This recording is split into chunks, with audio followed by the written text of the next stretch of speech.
So here we are, back again with Brock Matheson in Captain's Corner after a 6-week hiatus. We're all back on campus and we're ready to go. And the first order of business is to get this segment underway. So, how was your 6 weeks with nobody on campus, Brock? Yeah, it was nice. It's always nice, getting a break from classes, and obviously having the campus to ourselves. It does get a little bit lonely at times. It's a pretty empty place without everyone. But we had some great meals at Reamer throughout the break. So credit to the kitchen staff there for feeding us breakfast and lunch, and yeah, it was nice to get a break from classes. What's it like being on campus all by yourself? Well, I actually live at a house just off of campus, so we're not really on campus. It's me and 3 other guys, but for the most part, from what I heard from the other guys, there's a lot of video games and TV and movies for the most part. So over this break, you guys didn't sit around your house. You played a lot of hockey. Went out to Minnesota and Michigan and hosted some Atlantic hockey teams and stuff like that. You had a pretty decent 6 weeks. So tell us about that. Yeah, like you said, it was good. Obviously last weekend it was a great win for us against Minnesota. It was unfortunate we weren't able to do it the next night against Bemidji State, and it was also a tough weekend right before the break. Going up against Western Michigan. But that being said, those some pretty tough road trips that we took. Alaska at the beginning of the year, and Western Michigan was a long bus ride, and even flying out to Minnesota. So I think we're pretty road tested as a team, and I think it'll pay dividends coming down this stretch run in the ECAC play. Why has it been so difficult for you guys to play on the road? Over the break, you got swept by Western Michigan on the road, and you lost to Bemidji in Minnesota, and you lost to Yale.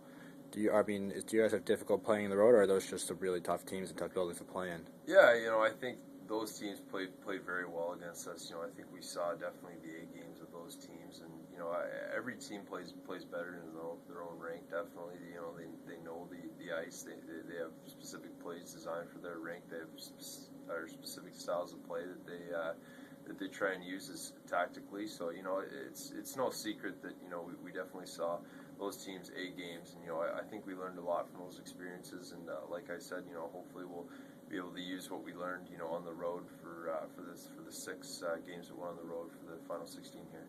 So the teams you played over the break, which team or player was the most impressive you guys went up against? Well, Minnesota, they had I think 19 draft picks on their team, so there's a lot of individually good players on that team. Another guy in my mind that sticks out is I think his name was Reed on Bemidji State. I think he scored 2 goals against us. He's a very good player, but a lot of guys in Western Michigan were good too. I think we definitely saw some talented players that we wouldn't normally see. Mariucci Arena is known to be like one of the most biggest, most exciting buildings to play in. Was it as great as everybody says it is? I've never been there. Yeah, it was fantastic.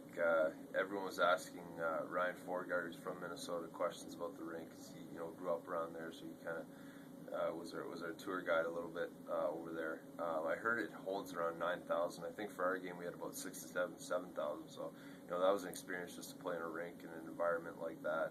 But yeah, in terms of facilities, it was fantastic, and it was quite an experience. It sounds like you guys had some travel difficulties flying out to Minnesota and even that long bus ride to Michigan. So how did you guys handle all of that adversity? Yeah, it's adversity.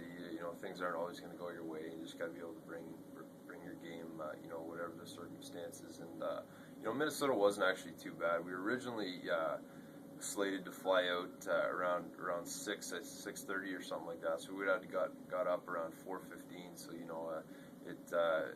that flight originally got canceled, so it got bumped back a few hours. So we actually got to sleep in until 8. So that was a little bit of a blessing in disguise, I guess you'd say. A couple extra hours of sleep, but we made it there that night. No problems, and we were able to actually get out and skate a little later at night before we went to bed and got a meal. So it worked out okay for the Minnesota trip. And how about that bus ride? I heard that was really long. What'd you guys do? Yeah, it was long. A lot of reading, a lot of movies. I think we probably got through around 5 or 6 movies just in a row. What did you guys watch? I was in and out of consciousness for those. I think Jaws was thrown on. I think The Bourne Identity a couple times. Maybe The Shawshank Redemption. No hockey movies? No hockey movies. No. We get enough of that as it is. I think. So I mean, now back to the present. I mean, you have league schedule opening up. You got 16 league games, 10 of which at home, and you welcome in St. Lawrence and Clarkson this weekend. St. Lawrence just beat number 2 New Hampshire last week or a few days ago. So tell us about that, the upcoming schedule. Yeah, very excited. Very crucial part in the season for us. Like you said, St. Lawrence is really hot right now, and Clarkson had a great run after they struggled a little bit off the bat, and so we know we're gonna have our hands full with two very good teams, but we're looking forward to the opportunity to first take care of business Friday night, and then hopefully get the sweep the next night. What's going to be the key in those two games, or who's going to be the guys going to have to step up and bring their A game? I think it's always on the senior class. Definitely at this point in the season too. It's up to the seniors to lead and kind of set the standard and kind of drive the team forward. So definitely, our class is definitely going to be heavily dependent upon to show the team the ropes and get the team the 2 points this weekend and here forward. I don't know if you've heard or saw about RPI's Brock Higgs, where he got the neck slash with the skate. Yeah. Do you have any opinion on neck guards or equipment or any of that type of stuff? It's tough because it's such a freak accident. It's kind of like I don't think you can ever completely protect from these kind of injuries. But it actually happened to a kid in juniors that I played against too. He got a skate in the neck and had to get airlifted out. So great response obviously by the ambulances who were able to quickly respond and help him and rehabilitate him. But obviously it shows that maybe we need to move to an equipment requirement where you need your neck protected if this kind of things happen, because I mean that can be a pretty scary thing. Do you think most college hockey players would be in favor of doing the neck guard thing? Probably not.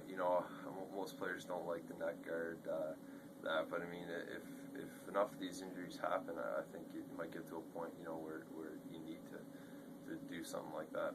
So speaking of injuries, how is Prezi looking? He just coming off that thumb injury in Minnesota. Didn't pick up any points to break Wally's record or anything, but how's he been looking on the ice? Yeah, Prezi's been fantastic. He didn't, as you said, he didn't have any points. He had a great weekend though last weekend against Minnesota. First came back and followed it up with another great game against Bemidji the next night. I think obviously when you've been away from games as long as he has, it's tough to kind of get right back into it. But I think he's done a fantastic job, and I think he's been getting better and better every single day. How important is he to your team? Very important. He paces the offense. He's our go-to guy. He's been that way since he got here freshman year. So he's a huge part of our team, and when he's in the lineup, we're a different team. So the two freshmen, Daniel Carr and Josh Joris, playing with Welsh out there, they've been stepping up pretty big. How important, how good have they been on the ice? Yeah, they've been fantastic. Those two guys have done a great job with Welshie this year. That being said, the other freshmen have also done a really great job. All 8 of them have been fantastic coming in, and whether it be coming in and playing their role or just having a positive attitude on nights where they're not in the lineup. That's a very good class, and I think the Union's going to really heavily rely on that class in the teams in the future. So one last thing, do you have anything to say to the fans for this weekend? I just encourage you guys to come out to the games this weekend. You guys have been great this year, and I think you're a big reason why we've had such a good record so far at home. So we encourage you to come out and support us, and hopefully we can get you some wins this weekend. Well, thanks, Brock, and good luck this weekend. Pick up the 2 Ws. Thanks very much.